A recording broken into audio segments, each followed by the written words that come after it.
So hello Jai Hind everyone, this is Anshu and welcome back to our YouTube channel. क्या discuss करने वाला हूँ पहले आप सभी को बता देता हूँ।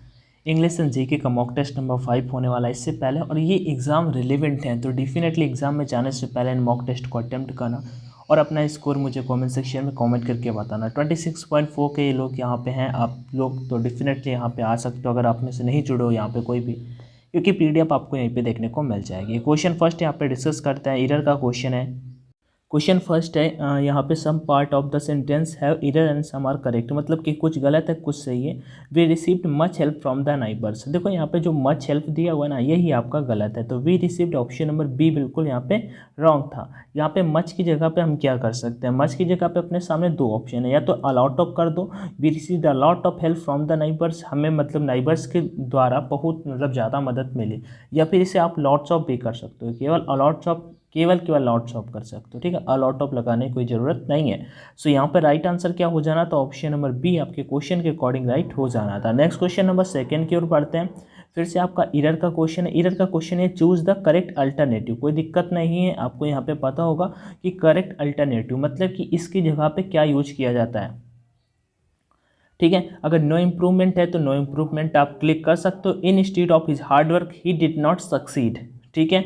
इन stead of his hard work he did not succeed मतलब कि अपने कठिन परिश्रम के बावजूद भी वो सफल नहीं हुआ। तो यहाँ पे अपने को बताना है कि इन स्टीड ऑफ की जगह पे हम किस चीज़ का यूज कर सकते हैं। तो देखो मैं आपको सब चीज़ें बता देता हूँ। इन केस ऑफ का मतलब होता है समथिंग हैपन, मतलब कि किसी चीज़ का घटित होना, ठीक है। इन रिस्पेक्ट ऑफ का मतलब होता है किसी को लाइक कंसर्न करना, किसी को लाइक कि हाँ अपनी तरफ से लाइक उसका बनाव लाइक बड़ाई करना, ऐसा बोल सकते हो, ठीक है। लेकिन इंस्पाइट ऑफ का मतलब सेम होता है, जबकि आपको पता होगा डिस्पाइट के बाद हमेशा कभी भी बाद ऑफ नहीं आता। डिस्पाइट ऑफ प्रीपोजिशन का इधर पूछ लिया जाएगा आपके एग्जाम पे, तो कभी मत करना। इंस्पाइट ऑफ होता है, इंस्पाइट ऑफ का मतलब होता है के बावजूद। In the place of somebody और समथिंग, इंग्लिश में अगर मैं बोलूँ तो इन द प्लेस और समबॉडी और something. So in stead of की जगह पे हम कर सकते हैं in spite of his hard work, अपने कठिन परिश्रम के बावजूद ही डिड नॉट सक्सीड, वह सफल नहीं हुआ। कोई बात नहीं भाई, ट्राई करना फिर से हो जाओगे, ठीक है। सो यहाँ पे ऑप्शन नंबर ए राइट हो जाएगा। Next question, the doctor advised me to give up sweets. Active से पैसिव बनाना है, कोई दिक्कत नहीं है। यहाँ पे मैं आपको बता चुका हूँ कि इसके बाद वाला जो ऑब्जेक्ट यहाँ से आपको मिल जाए उसके बाद वाले को अपने को हटा देना, उससे अभी कुछ नहीं, मतलब उससे बाद में ऐड करना होता है। यहाँ पे ऑब्जेक्ट अपना क्या है, मी। अगर हम मम्मी का सब्जेक्ट बनाएंगे आई आ जाएगा, और सिंपल पास्ट टेंस यहाँ पे दिए हुआ है। जब सिंपल पास्ट टेंस देता होता है तो एक स्टेप आगे से वर्ब लेते हैं, तो कॉन्टिन्यूस में या तो वह जाएगा या वेयर आएगा, तो आई के साथ में आपका वह जाने वाला है, ठीक है। तो यहाँ पे देख लेते हैं किस किस में है। हटाओ हटाओ, अच्छा इसमें है, ओके। सो क्वेश्चन नंबर कौन सा, क्वेश्चन नंबर थर्ड है। सो आई वॉज एडवाइज्ड, ओके इसमें आ गया, और एडवाइस के बाद बाई आएगा ना कि टू, ठीक है। Advice by the doctor to give up sweet. So option number यहाँ पे सी बिल्कुल राइट हो जाएगा। आई थिंक आपने भी बिल्कुल राइट किया होगा। क्वेश्चन थर्ड का क्वेश्चन नंबर 4 क्या है, he says that he is very sorry, okay. Already बना हुआ है, ठीक है, इनडायरेक्ट फॉर्म में। डायरेक्ट से इनडायरेक्ट फॉर्म में करना होता है, इनडायरेक्ट से डायरेक्ट वाले फॉर्म में कन्वर्ट करना है, कोई दिक्कत नहीं है। चलो हम इसे कन्वर्ट कर लेते हैं। सो ही सेज दैट। अब देखो सेज जब आपका होता है तो क्वेश्चन नंबर कौन सा है अपना, क्वेश्चन नंबर 4 आपका। आई थिंक अभी तक आपने आंसर इसका क्लिक कर लिया होगा। सेज का सेज ही रहता है, मतलब प्रेजेंट में है, प्रेजेंट या फ्यूचर वाले फॉर्म में तो उसी फॉर्म में ही रहता है, तो ये प्रेजेंट में प्रेजेंट में ही रहेगा। तो सेड वाले तो रिमूव कर दो यहाँ से, सेड वाले टोल्ड वाला भी रिमूव कर दो, क्योंकि यहाँ पे जस्ट आपका ऑब्जेक्ट दिया हुआ है, तो ऑप्शन बी बिल्कुल राइट हो जाएगा। लेकिन चलो मैं आपको इसे देखो, आपको डायरेक्ट से इनडायरेक्ट ईजी रखता होगा, करके दिखा देते हैं। ही सेज का सेज बना रहेगा, कॉमा इन्वर्टेड कॉमा हटाओगे, आप दैट लगा दोगे, आई को ही के अकॉर्डिंग चेंज करोगे, क्या आ जाएगा, ही आ जाएगा ना। आई को फर्स्ट पर्सन, आई आपका I and we first person होता है ना, फर्स्ट पर्सन के अकॉर्डिंग, सो ही आ जाएगा। और ये आपका एक स्टेप ही के अकॉर्डिंग आपका वर्ब क्या आ जाएगा, इज, क्योंकि टेंस तो वही रहता है, तो he is very sorry. So question 4 का right answer option number C हो जाएगा। क्वेश्चन 4 के बाद क्वेश्चन नंबर 5 की ओर पढ़ते हैं। Jim suffered dot dot of Fortune.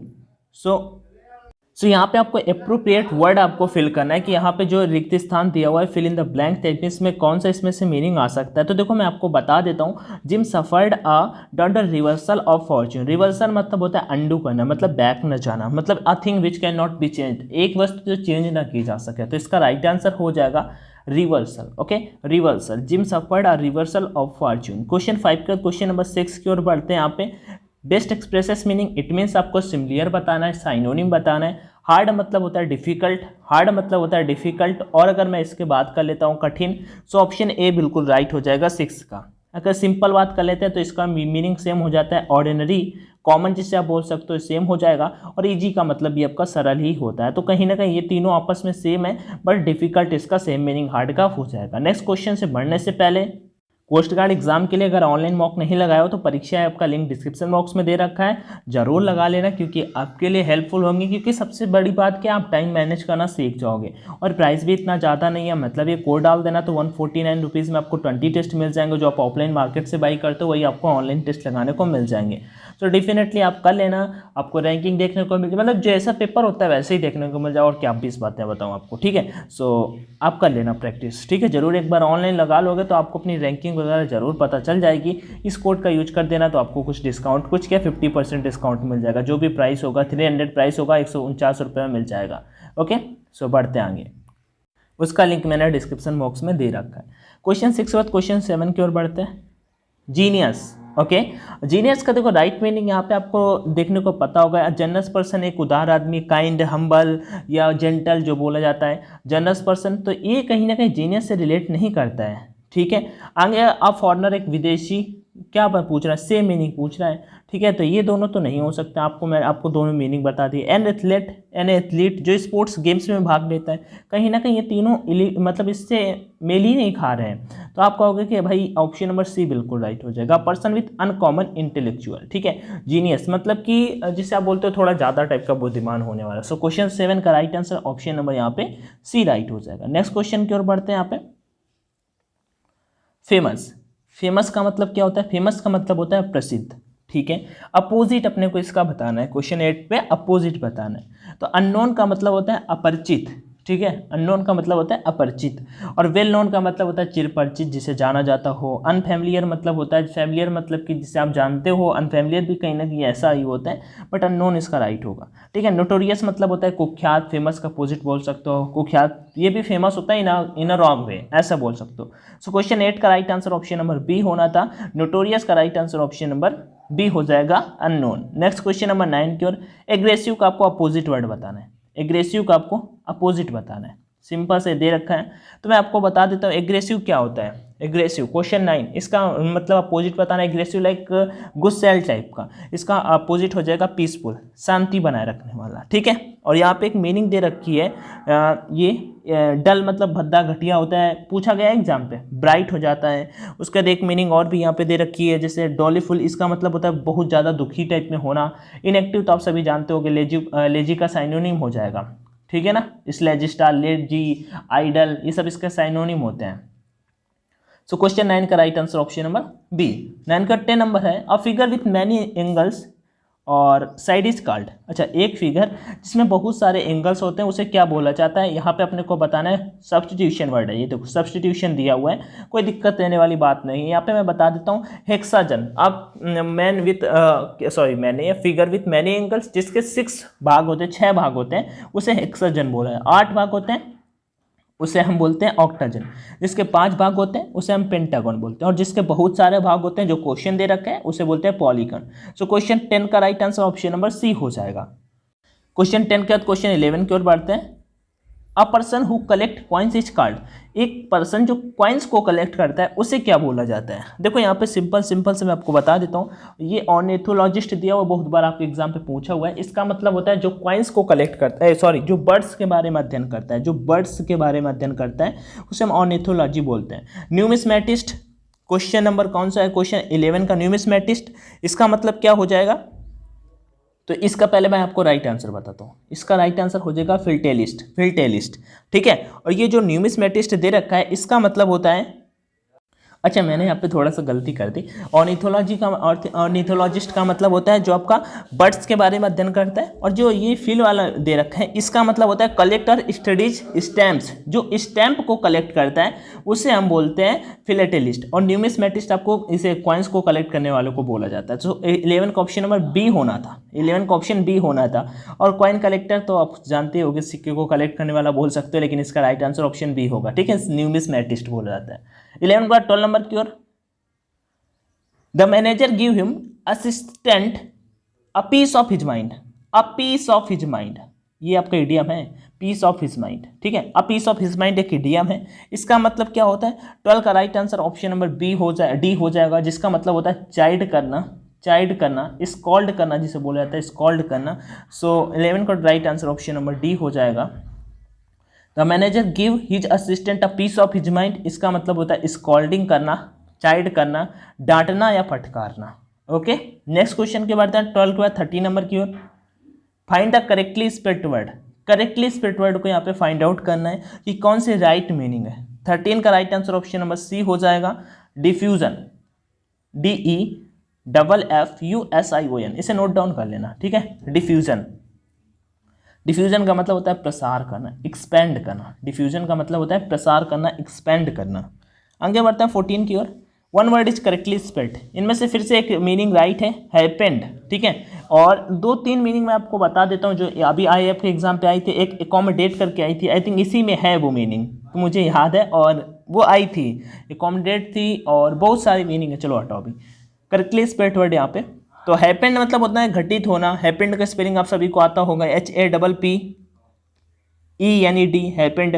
तो यहाँ पे right answer option number A ही हो जाएगा, HAPPENED, happened. Okay, I think आपका ये भी राइट हुआ होगा। 15 PQRS, ओके, ये मुझे आप कमेंट सेक्शन में कमेंट करके बताओगे क्या होगा right answer, ABCD। Once again I wanted to give you a hint, shall have shifted of this month we by the end of 2 of new houses. अब ये सुना होगा by the end of, by the end of, hint मिल गई भाई, by the end of, hint मिल गई। अभी मुझे कमेंट में बताओ 15 का आंसर कितना होगा, और आपका 15 क्वेश्चन जो इंग्लिश के हुए इसमें आपका कितना स्कोर रहा, जो 15 क्वेश्चन मैंने इंग्लिश के कराए इसमें आपका कितना स्कोर रहा, ये भी मुझे कमेंट सेक्शन में चाहिए। आगे बढ़ते हैं, किस मुगल सम्राट के शासनकाल को स्वर्णिम युग कहा जाता है। सो किस मुगल सम्राट के, सबसे पहला कौन था मुगल सम्राट, बाबर, कब आया 1526 ईस्वी में, ठीक है, सिकंदर लोदी को हराया था इन्होंने।